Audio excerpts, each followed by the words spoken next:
It doesn't seem to be loading, but I can try to load it while we're going. So that's cool. I'll multitask. Yeah. Okay. All right. Well, let's get started. Hey, and hey, welcome along, everybody. This is our third session in the series in relation to the fitness industry roundtable discussion. What do we call it? Wind down for Friday afternoon. So if you're out there and you've got a beer or a glass of wine or just a glass of water, so let's sit down and let's just have a bit of a discussion. Yeah. No advertising here, JT. But look, in this is a new era. This is a new time in the industry and the season, we want to call it, and we're here as a group to answer some questions and bring some new insight into the changing fitness and wellness industry. So, what we've done, we've brought together our keynote speakers from across Australia to give us some insights on how the industry is changing and how to deal with these changes and bring forth some new ideas. So, I'll just introduce them to you. So let's start with Meghan Jarvis. A lot of people will know Meghan. She was a former World Class BMX bicycle racer. Meghan came to Australia to play professional basketball and most recently appeared as Ninja on Channel 9's Australian Ninja Warrior. Currently, she's the CEO and founder of two global health and fitness companies that specialise in corporate well-being, that being Well Corp and Buzzville, making her authority corporate health and peak performance. Her experience as an athlete, her educational portfolio as a sports scientist, kinesiologist, and masters of coaching, and her entrepreneurial ventures have shaped her as a formidable leader in fitness and as an international speaker. Edwina, or Eddie as we call her, Eddie is a keynote speaker and trainer on resilience, emotional intelligence and dispute resolution, and has over 25 years experience working with clients in the areas of health and high performance. Her company at once specialises in technology and training to improve mental health, reduce stress and improve performance for staff and athletes. Eddie is the host of her stress relief show on the Bizversity app. And we have JT Tamzet, international fitness business speaker who builds business strategies with owners to get more people moving. Most of you will know JT, from his weekly Facebook live show called #JT in the Raw. Described as an Australian larrikin with strong empathy with people at all levels. He makes people stop, listen and enact. And he has the #1 fitness industry podcast in the world. Myself, I'll be the host this afternoon.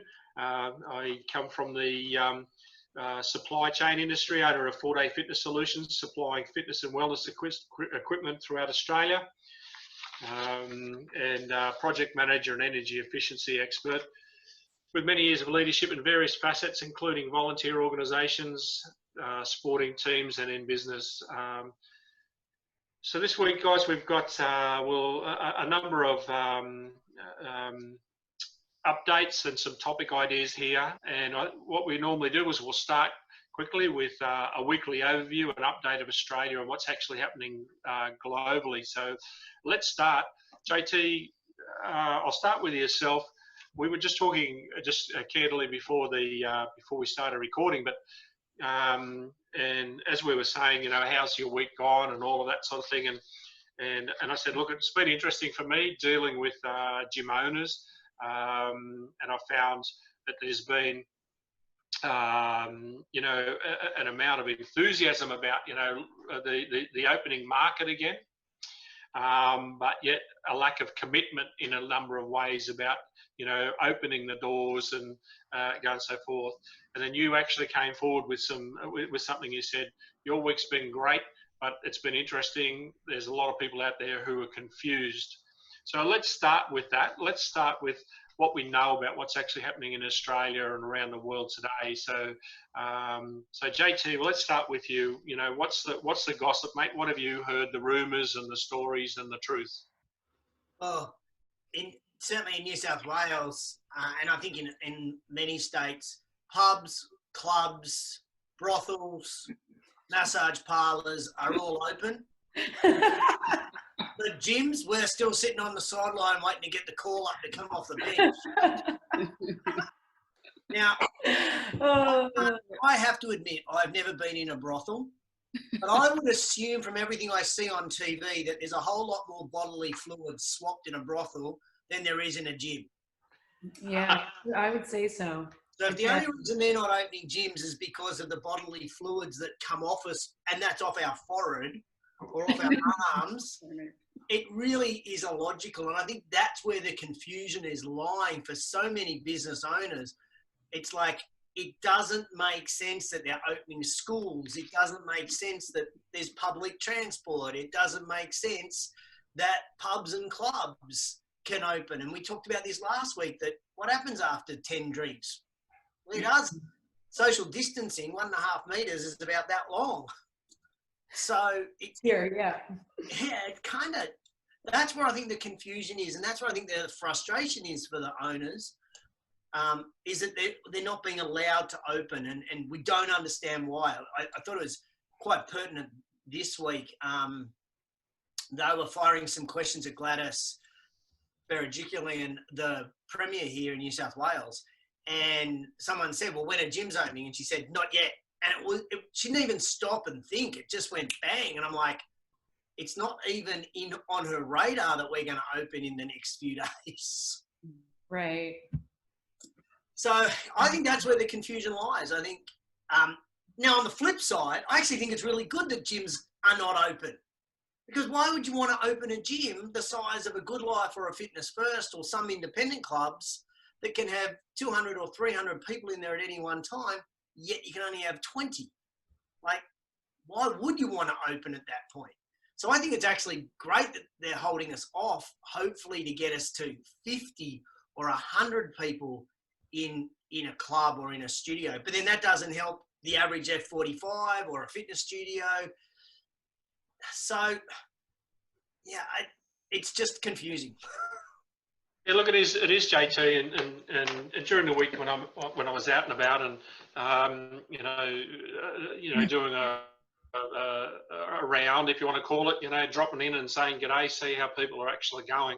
But it's the mindset is, okay, I can have 10 people train outside, right? And then when the doors open, I'm allowed to have 20 inside, whatever the numbers are going to be. But then, can I have 10 outside? Can I have 20 inside? Can I, that's some of the questions that I've got, are we allowed to do that? Like when you talked about pubs and clubs, why can't a pub have 10 people sitting in a bar and serve them food in a bar, which is a room, right? And then in the bistro section, have another 10 people in there, which might make it a little bit more cost effective. Let's apply that back to a gym land. Okay, why can't we do the same thing?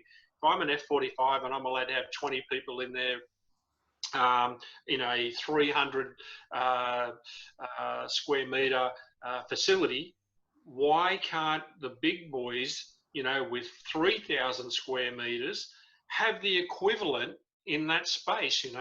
Why is it not worked on a square meter plan, rather than just a room that can have 20 people? I would actually rather go in another direction, Richard.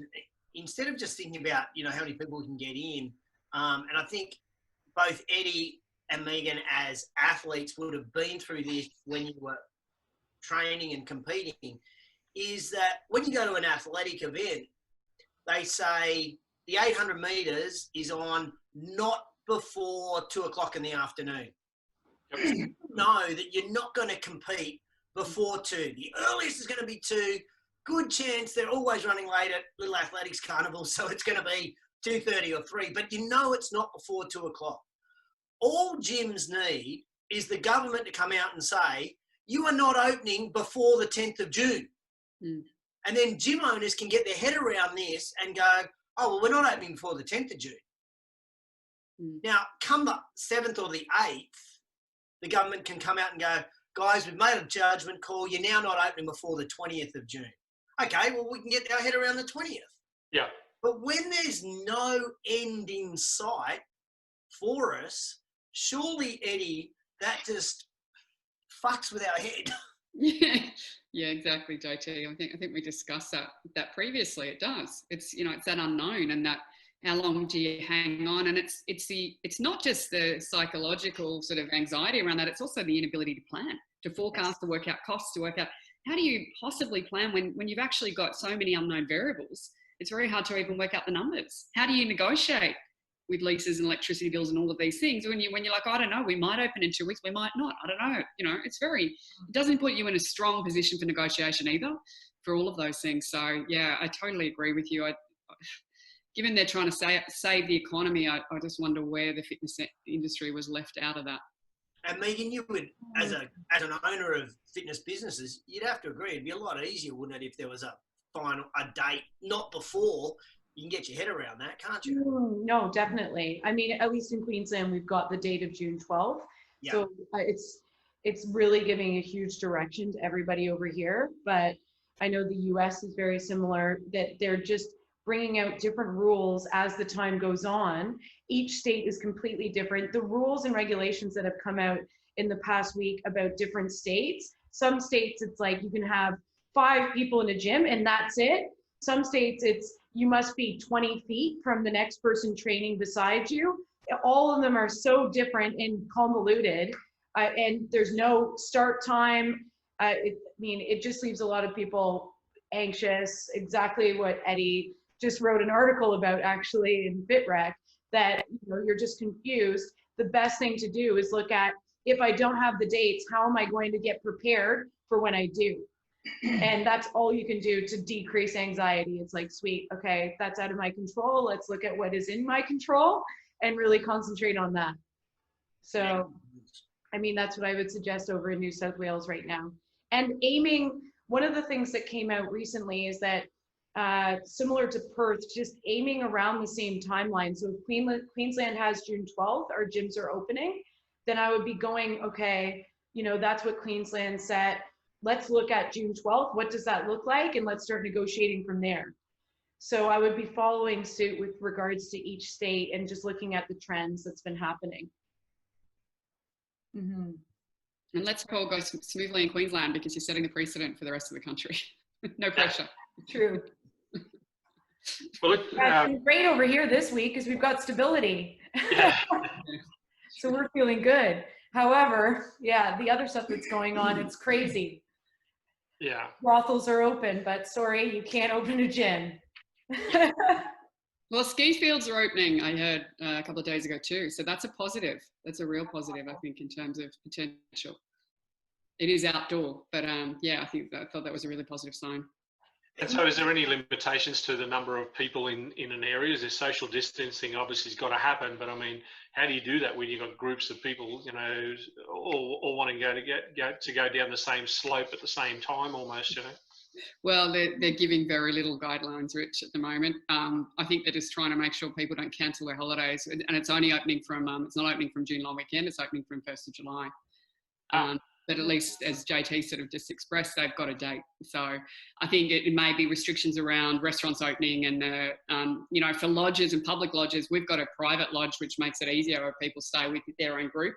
But if you're there with a whole lot of different members coming in, I don't know how the lodges are going to control that either. So whether it's going to be just you go in for day trips, but that wouldn't be sustainable for somewhere like Thredbo where it's a whole alpine lodge. So yeah, there's a whole lot of elements there that, again, I would think that type of thing will come in with the gyms in terms of regulations and how they're going to make all of that work. Yeah. Well, another thing that to flow out of all of this as well is that, and talking to people this week, we finished on something last week, which is in relation to staff employment agreements, things like the cleaning regime, for instance, the social distancing, so they become the gym police, all of this, does this need to be renegotiated with people, or is this just the new norm? Is this, you might know, Eddie, as like from dealing within this sort of realm, is this the new norm? Do we have to go out and renegotiate our employees' agreements? Is it written in policies? How do we, a lot of people would never have thought of that. Yeah. I didn't. I think most, from my experience, most contracts have that you follow policies under the gym or the leisure centre or whatever environment you're in. So typically most people I've spoken to, or the advice I've given is just to develop a policy which would then cover you, so you're not having to develop a whole new contract. And so I think that's an easier option, to just include a new policy and ensure that it's, you know, posted up and there's training around that. And it's really just about duty of care. This is about safety. So it does become a work health safety issue around that. I don't think it requires a whole new contract, because everything else, you know, this is an unusual circumstance. It's just a separate policy. It's a COVID policy, in the same way that all the legal areas are bringing out different policies for COVID, because it won't necessarily, yes, there might be changes in general hygiene and expectations of the public in the future, but we're not there yet, and we don't know how this is going to play out. So let's hope it's a short term, and we're all going to be healthier for it. But yeah, and just to touch on that, because New Zealand's been open since last Thursday, and we've got about 10 partners out there, including running our own gym, and about 1 out of 10 is requiring their members to go in and actually sign a new policy. The rest are just doing a new gym poster with new hygiene rules on it, and requesting that when you come in, you get a quick, short new gym induction, but it's not stringent. You know, they can still swipe in, go to the gym, but there's been City Fitness, for example, over in New Zealand, is making everyone sign a new actual agreement or contract due to the new changes in hygiene. So okay. That's a great, I've been asked that question like at least 10 times again this week. And I've given the exact advice that you just said, that I believe you should be. We made new gym posters this week, you know, and strictly put in the social distancing, contact tracing, that you have to swipe in, swipe out, and that you need to be using the sanitizer, cleaning down the machines, etc. Okay, sorry, I was actually talking about employee contracts, to be clear. Sorry. Oh yeah, okay. So yes, but that's good, Eddie. But you know what you've actually just said there, Megan, is also really good, because you know, so you've just opened up, in my mind, like a can of worms, because you know, if we're going to go out and we're going to negotiate a new agreement with our clients, our members, okay, does that then allow us to add a few extra dollars to what was the person's agreement before? I like this. I love this topic, because with City Fitness, for example, they're actually saying to clients right now, if you don't agree with the new hygiene rules, then we'll keep your membership on hold.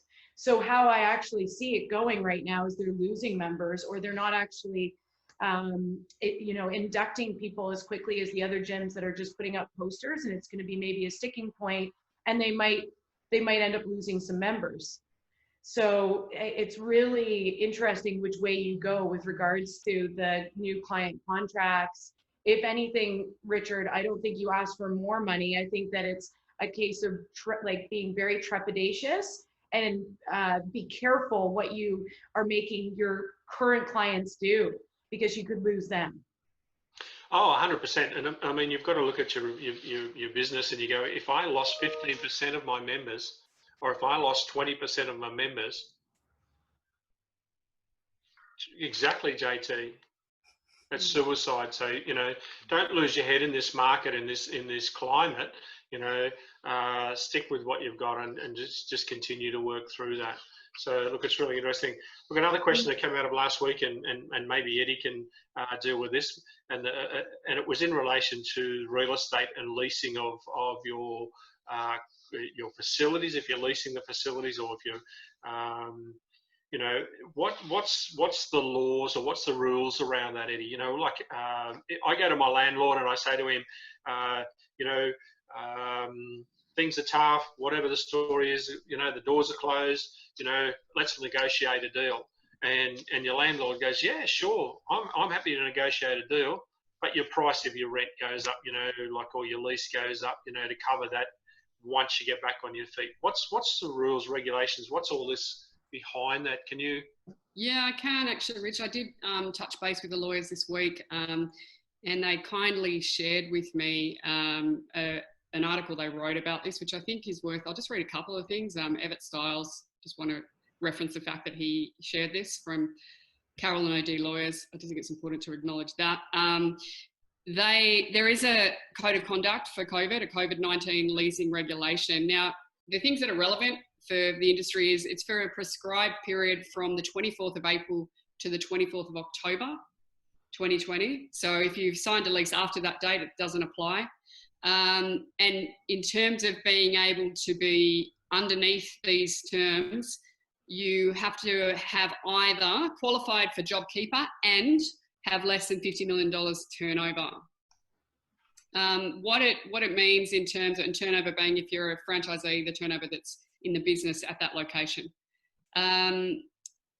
What it means is that the landlord can't take a prescribed action. They have to negotiate or be willing to negotiate if you have lost income. They can't put your rent up. So here we go. So they can't give you COVID-19 pandemic action. I'm just reading it, so excuse me. Or emissions and not a breach of a commercial lease. They can't give you a breach of your lease under these conditions. Nothing prevents the lessor and the leasee agreeing to the parties taking any action in relation to a commercial lease. And the leaseor must not take on or continue any prescribed action for failure to pay rent.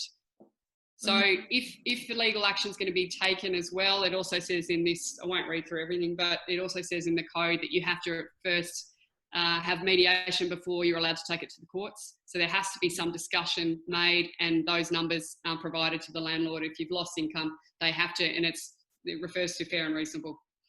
And you're available for that mediation, Eddie?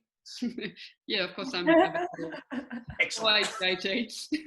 Yeah, absolutely. You know, I'm willing to help the industry out if people do need any mediation around it. But I thought it was really reassuring to read that there is a COVID-19. It's quite specific, and for most small businesses that I've spoken to that have been the ones concerned, it's quite clear. I think it gets messy when you've got when you're a bigger franchise group. It gets more complex. Those terms aren't always applicable. But for smaller business under 35 mil, it's quite clear in this document. So that's good news. Yeah, I'd say most gyms kind of just creep under that 35 mil mark. Yeah. Good luck. Cheers to them if they don't. They can afford the rent. I reckon they've got a bit in the bank, you said. Yeah, exactly. Yeah. A lot of the that's the update on that.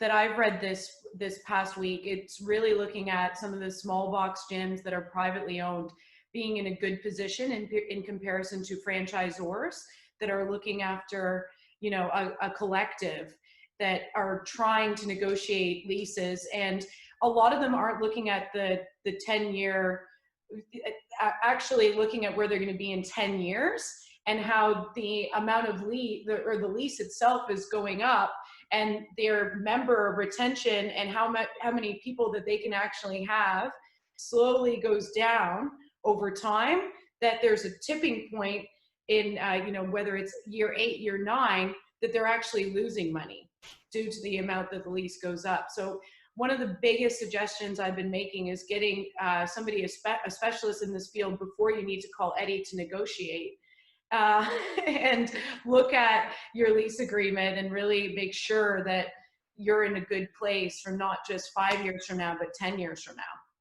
Yeah, for me, that's a schoolboy error that many owners make.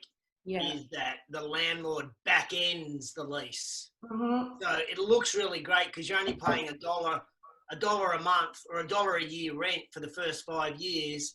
By the time you get to years 6, 7, 8, 9, and 10, you're at $20, and it's like, I'm just not going to make. You made all that money there. You're much better to have a better lease, a more evenly balanced lease over a 10-year period. Mm-hmm. Yeah, it is. Like, it's something that I feel like in the fitness business we're just not aware of. No. And we're so passionate about coaching and helping people. We're like, lease, nah, that'll be fine. Up until now, that is. Yep. Yeah.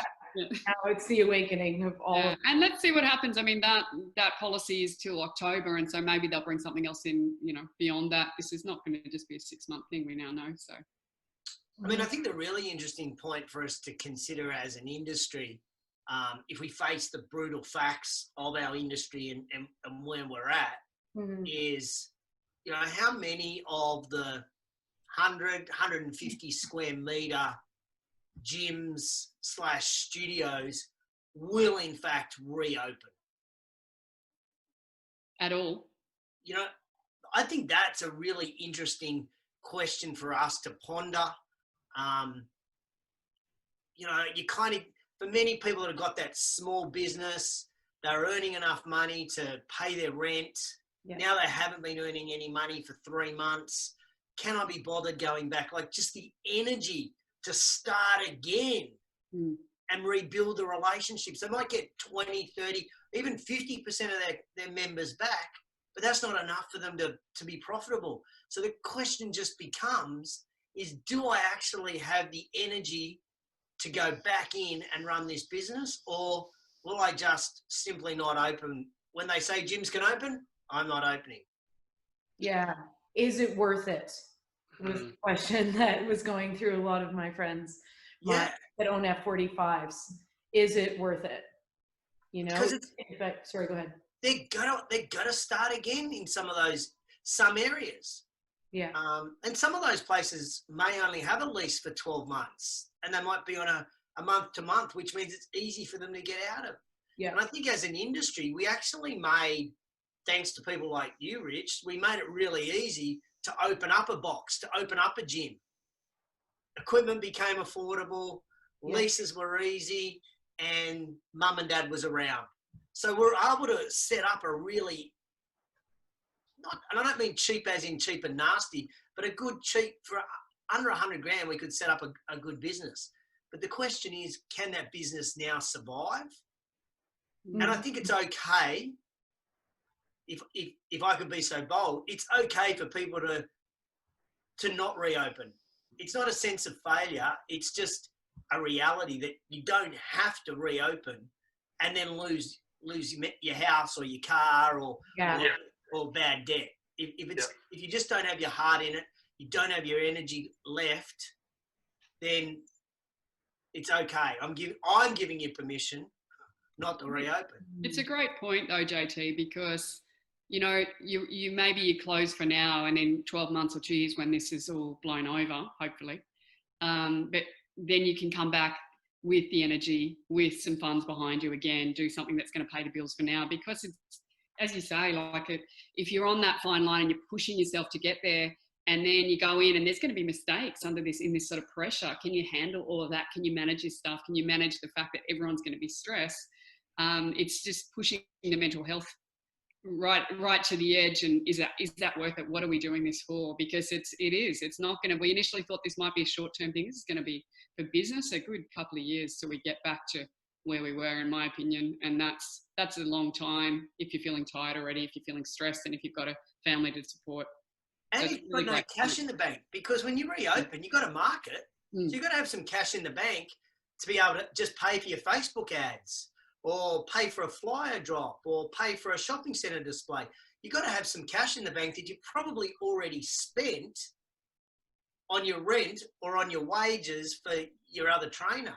So, yeah, I think it's going to be really interesting to see what our industry looks like in 6 months.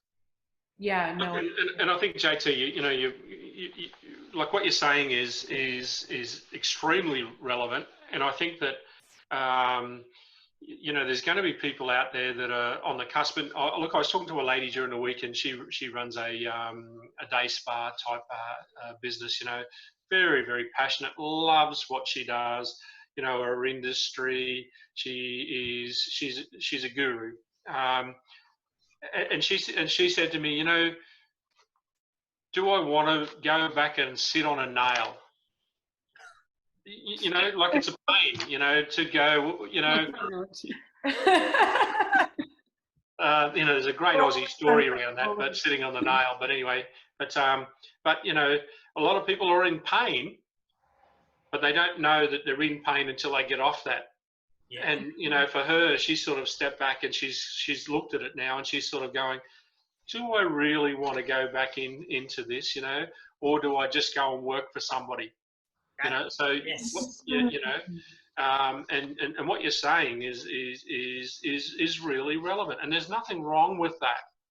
But this COVID thing, this era is awakening for people, a realization, as well. But something else you said in there as well is about the cost of reopening, and some of notes that people have come to me with, or questions that they've come to me with, is, look, give us some ideas. We're in totally focused and just survival mode. Give us some ideas of where we can actually cost and save money, and so that we are ready to open our doors. And it's about that reflection that we're actually in now. We're talking about, but one of the big things that I do for companies is I go out and I get electricity deals renegotiated for them, right? And people never think of it. And coming from the industry, I think it was something like 86% of people will complain about their electricity accounts, but never go and ask or negotiate for a better deal. And if that's the electricity, I'm sure there's other areas out there that they do the same thing as well. They just take it for granted, So, if they're out there today, and some of the electricity costs are getting that way, that they're as big as their employees, their wages costs. It's massive, some of the electricity accounts that I actually see out there for gyms. So, that's an area that I would suggest to people go and talk and renegotiate. That's just one area. You guys might have some other areas, What's the scope for negotiating on that, Rich? The scope is you pick up the telephone and you say, okay. I need a better deal. I had some insider, that's all. That is the insider right there. Yeah. What he's doing. Not that hard. Associate. True. Yeah. Look, the electricity industry is a maze. Okay, so it's a bit. Remember, the telcos, and you don't know. You've got a mobile phone, and there's that many mobile phone plans out there. How do I know if I'm getting a good deal? I actually got a phone call from Telstra at the beginning of this. Yeah. And they said, hey, we know that COVID's hit. We know you're in the fitness industry.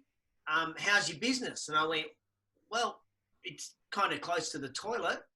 They said, well, let's look at all of your account. And I think they end up shaving maybe $150 a month off my account by just like going through that with them. Now, I didn't actually ring them. They rang me. I'm like, now that's pretty good. You buy a lottery ticket? Well, considering, I'm not a big spender with a telco, but I always suggest to club owners annually that they should look at their P&L, and they start on their expense line and they go line by line and they look at who their supplier is, and they contact that supplier and they say, can you do a better deal? Yeah, I love that. We contacted all of our suppliers right from the beginning because I heard that Telstra was doing that, and then Optus honored that actually because we told them. But we went through every single, and even like loans that we had were put on hold. So if people haven't done that, that's still available right now. Yes. So Eddie, give you a bit of an idea. Some of the savings that are out there are substantial, and you need to understand some of the jargon behind each of the electricity retailers' information that they supply you. So, there's they don't all talk about the same wording within the industry. So, but last week I negotiated for somebody. They were paying 52 cents for peak electricity, 52 cents a kilowatt. We got that down to 18 cents. Wow. Okay, they'd never asked the question. Well, I'm like them. I've never even looked at that, Rich. That's why I'm like, oh, that's interesting. Yeah. But even in your own household, don't be frightened to pick up the phone and say to them, can I get a better deal? It's a huge variation. Some of the things that I always say to, again, to club owners when they're trying to work out better deals, is that if they said to the supplier, if I paid you within 30 days of the invoice, would you give me a discount? If I paid it immediately on credit card, would you give me a discount? So if you go, can you do a better deal? They're always going to say, no, I can't do a better deal. But if you actually give them some thoughts on what that deal may be, then potentially you can get one. One of the classics that we have, and when I had my club, was we used to buy all our drinks from Coca-Cola. And Coca-Cola. And still is. Yeah, I'm still sponsored. No, he's still using the stock that was left over. Still on brand. Still on brand. And, you know, we used to buy our Powerade and our water from them, and they were cheeky buggers because they'd never tell you what specials they had on each week.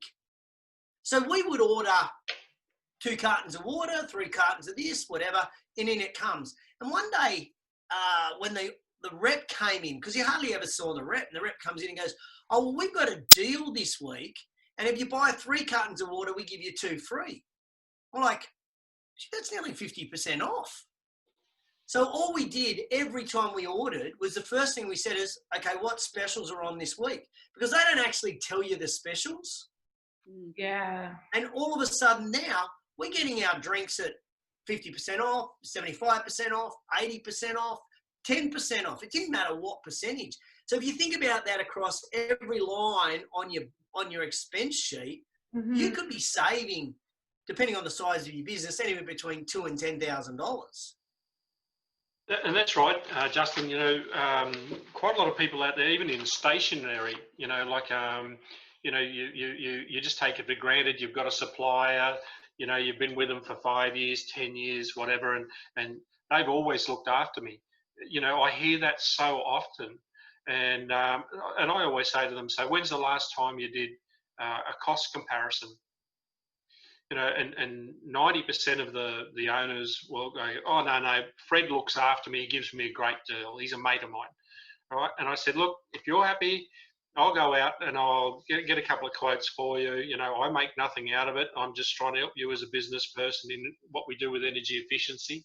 Okay. And, you know, some of them are blown away, you know, by the savings they can actually make, you know, and I'm not just talking about 5%. I'm talking about, you know, 15% and 20%, you know, savings on their stationery. You can always do that. Come back to the guy that's supplying you, say, I can get a better price. You know, can you match it? If you work, for every dollar you work, you earn, you work for. Yeah. Right? So why shouldn't you try and save every goddamn dollar that you bust your guts for? You know. So true. But you know, I mean, Meghan, you know, I mean, you guys are well down the track, you know, like looking at all these sorts of things. You know, there's a myriad of ways to sort of save money, and sometimes it's all the little pennies, as they say, you know, that add up to the big dollars. One of the little pennies right now, and 80% of it has been taken up as of 440. So if anybody's from Queensland and owns a small business, is the Small Business Queensland grant that's available right now. So I highly suggest that people apply for this. It's up to $10,000 that can be spent on social media and marketing, finance, any legal fees, pretty much any business expense is listed there. And I mean, it's free to apply. The application only takes about 20 minutes. So if you're a small business, in particular in the fitness industry, you should be jumping on this right now. And I actually think you need to apply by tonight, if not by tomorrow, because all of the grant will be taken up. That's been available for only 3 days, and 80% of it is gone. And those sort of things are coming out all the time, which is so important why we're on this tonight. You know, just staying up to date because it's always changing. So that's a big one. There was a council in Queensland, I can't remember where it was, and they were giving $10,000 grants for any business that wanted to develop their technology side of their business. Yeah. Which is perfect if you want to do online programming or whatever. There's a grant there for you. Yeah. No, another great example. So there is all these opportunities coming out to save your business right now, but it goes back to the question of being really real with yourself. One, not holding any ego attached to it, understanding what Eddie would go into a lot of detail with of how much anxiety you're going to be feeling over the next, 6 to 12 months. It's not going away. And seeing if it's sustainable with the amount of space that you have right now, and considering you're going to go from 20 to maybe 4 people in the studio. And that you're going to need money for marketing, like JT mentioned, even if you're doing a mail out to, previous clients and then really conjuring all the current clients you have, you're going to need new clients because clients are going to drop off. So be ready for that. Well, you know, you touched on your marketing. Like one of the other key things is to ensure, you know, how to ensure that your members are going to feel safe. You know, that building of trust. You know, as they come back into the gym. You know, like I mean, you've opened in New Zealand.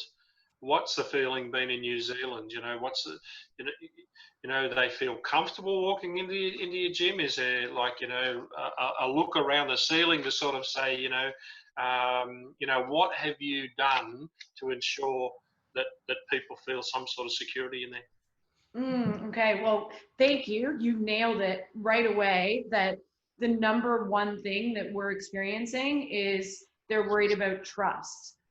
And I mean, that's a multitude of hygiene, whether the PT, whether the other, and we've touched on this in our first one, whether the other clients coming in are taking on their role of hygiene. Do they trust everyone in their community? It's not just us as coaches, it's actually community trust, which was something we weren't really expecting. So currently, number one thing is, do they trust to come back in? I think we've discussed a lot of the different things that we're doing to help assist with trust. But if you're not thinking about how do I get them to trust that we're doing all the right things, how do I get them to trust the community's doing all of the right things, then you're already lost. And we've had tons of people come in and be very nervous, discouraged about training, no matter how much we're doing when it comes to hygiene, social distancing. It's a natural factor, it's going to take place. So being able to build trust with your clients right now, in particular for, you know, people in Australia that own studios, we need to start that now. If we're opening on June 12th, we're already emailing them and text messaging about the community, about the trust, how we're starting our boot camps right now. And that's given us a head start in comparison to New Zealand, where it was kind of just the light switch went on really quick and we weren't necessarily in a position to have built that trust that everything's going to be clean. So people are walking in exactly like what you're saying, Richard, going, oh, is this safe? Are you doing your job? And not, are the coaches doing their job? Are the other members? Yeah, 100%, 100%. And that's some of the things that I'm hearing out there. You know, some of the guys are just going, their attitude, you know, is we're just going to open our doors and everything's going to be fine, you know, kind of attitude. And then I've got the other guys that are out there, just like yourselves, sort of saying, we need to be prepared for this. You know, the first impression when somebody walks into our gym, you know, our staff members got gloves on, or you know, they're dressed in a uniform. I can see hand sanitizer. I can see cleaning products that are there, or whatever it needs to be. You know, that are sitting around, sort of saying, you know, this is real, and you're having a go. And that's what I think people kind of out there. That's what I'm seeing. That's what I'm hearing. You know. You know, there's so much low quality product out there as well in the market. You know, so, you know, let's just put some sanitizer on our counter. You know, people want to know that they've got, you know, something that says that it's going to actually do, not just a bottle of soap on the counter. You know what I mean? So JT, you know, like out there in the field, you're probably seeing and hearing this. You know, you sense a lot of things out there. You know, people in the market. You know, with the reopening. Meghan, did you want to say something before I? Oh, just that's a great point, Richard. They've actually been checking our hand sanitizer. Is it 99.9% bacteria free? Like kills bacteria. So that was an interesting thing that we didn't expect. People walking up and. Yeah, okay. So. Yeah. But don't they just wash their hands and it gets rid of COVID? Yes, yeah, absolutely. Just go to the bathroom, wash your hands, you'll be okay. Yeah. Yeah, look, interesting in the States, Richard, it's a good question you ask.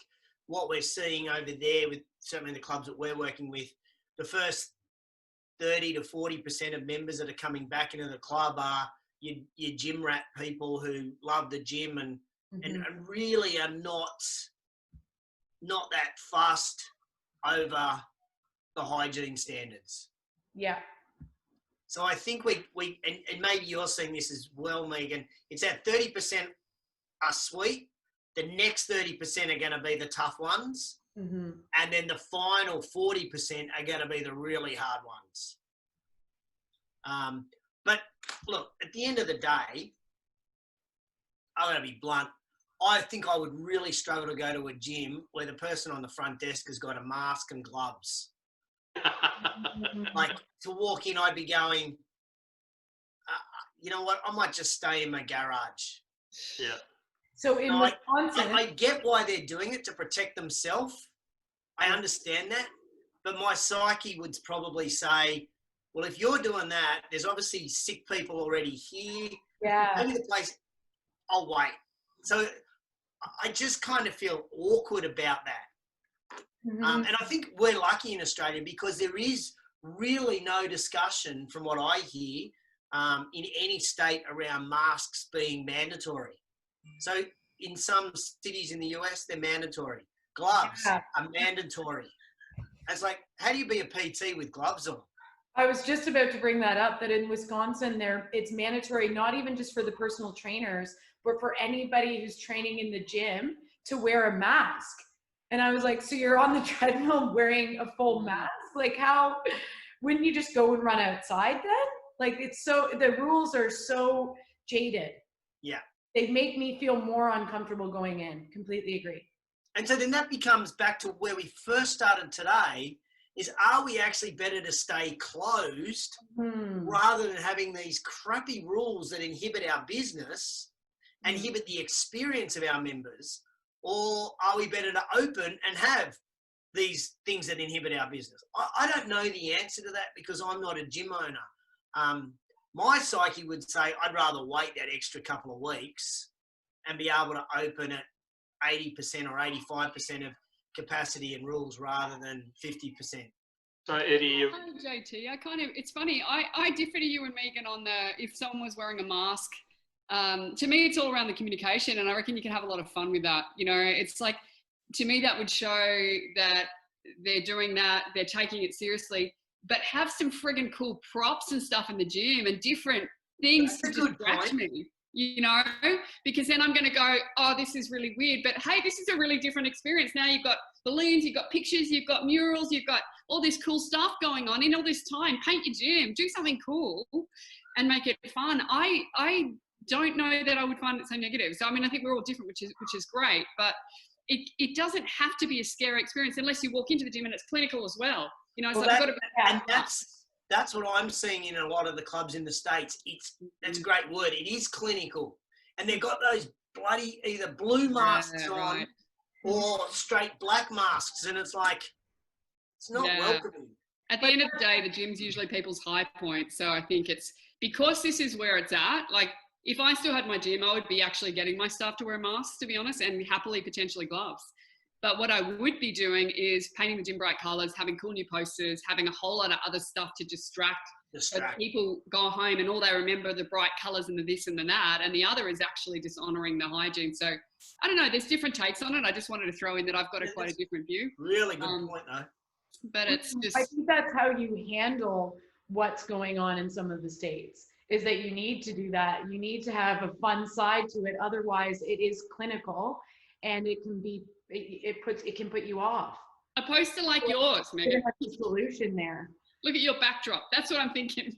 Yeah, it's gonna just take it into the vortex here. Just take me there. You know. JT, on your point as well, with regards to whether or not you reopen. I mean, as a gym owner, I feel like you're either at the edge where you have to. So it's not, a lot of us don't get the luxury of deciding. It's kind of like, oh, I can reopen even with 5 people. That's some money I can have. Yeah. So it's almost, we're at the desperate times. I mean, if businesses stay closed until the end of June, they predict that we see a 30% drop in fitness studios and people closing their doors. All it takes is another 30 days. So we're at the tipping point right now. I'm really worried, actually. So if you can only open with 10 or 20 people, you have to adjust your staffing accordingly. Mm-hmm. and you got to change your group fitness timetable, and you got to change whatever else you need to change, because that income is not going to be enough to pay all of your expenses. So you got to then look at, okay, where can I save some money? And probably that's going to be, well, we already talked about rent. It's going to be in wages. I spoke to an owner today in Arizona, and he's going to be working. He said, I'm working for the next 2 weeks, 7 days a week from 5 a.m. till 8 p.m. Yeah, I'm working too. I was calling Eddie going, it's my first week back in the gym in like a decade. So, I mean, I have no shame fully admitting that I'm back in the gym coaching. And some of us, we're just going to have to do that. We've just got to, that's what we've got to do for the next month. And you know what? It's also kind of important that we all have something to do. Like sitting around does your head in. And it's like at the moment, I've never been more grateful to have a job, even if it's only a small job. I know. Like, oh, and cool. that's what you did say. Yeah, it's just That makes you feel better when you put it into perspective. Well, I think it's, you know, we've got to be really conscious on the way we go in, and we've got real choice about the way we look at that, whether we frame it as, oh, now I've got to go back into the gym, or whether we frame it as, hey, friggin' lucky me, I've still got a gym and I'm going to make this work, and this is how I'm going to make it work.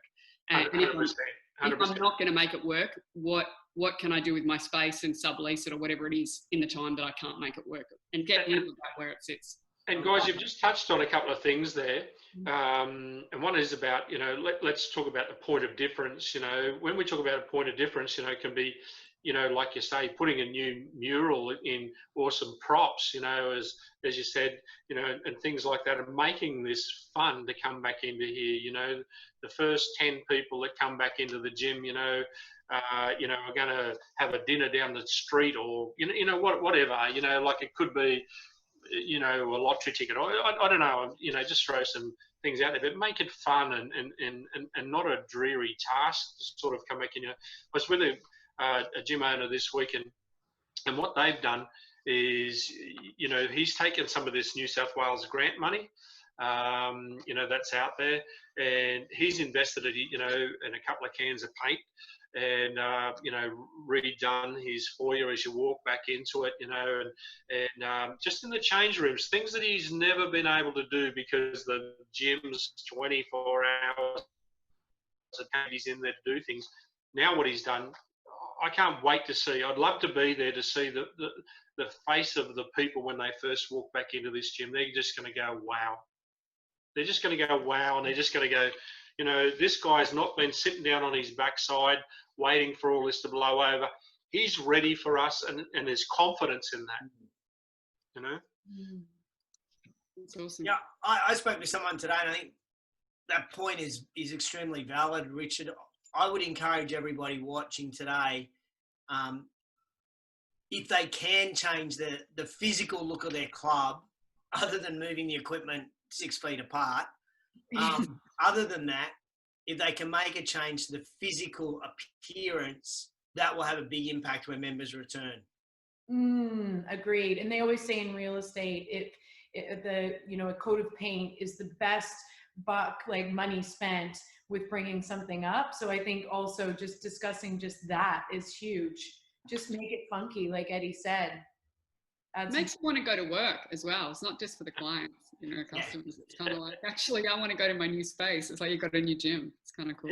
Yeah, it's reinvigorating. One of the things that we've been doing that I'd love to mention too, that's a bit different, and PLC actually already does this in a great model. And for anybody that's running a small group class or a large group class, and they are now going with 6 feet apart, like JT mentioned, is they're running pods of 4. And I think that will become a very common theme in our industry. It allows people to feel very safe because they're staying in one area of the gym rather than going and touching everything else.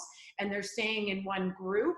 And it allows us to actually have, you know, potentially 3 different pods, depending on your space, etc.